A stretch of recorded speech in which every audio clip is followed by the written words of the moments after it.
Түркістан облысы білім басқармасына қарасты нөмірі 20 колледж директоры әлеуметтік желіде тараған мемлекеттік сатып алуға қатысты даулы мәселеге пікір білдірді.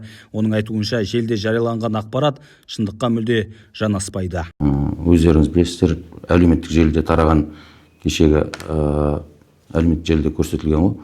Бір айда 10 тонна картошка, 1,5 тонна апельсин, 110 килограмм тұз жейді деген мәселеге байланысты айтылатын нәрсе бұл жалпы бір жылда бөлінетін, осы жерде қазір 534 бала оқитын болса, соларға бөлінетін, бір жылдағы бөлінетін продукты, азық-түлік.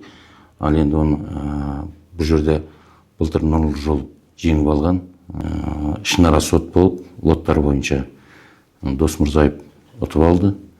Осыған байланысты сол бір жылғы договорды соттың шешімімен бұзып, сөйтіп кеше ноябрьде, яғни қараша айында сол Досмұрзаевпен отырған болатын. Бұл жердегі нәрсе тек сол бір жылдағы қаралған договордағы көрсетілген лоттар бойыншаға жасалған договор ілінген, ал енді ішінде частично неге жаңағыдай 3,2 миллион теңгенің жобасындағы продуктіге, азық-түлікке ғана бөлінген сума бар.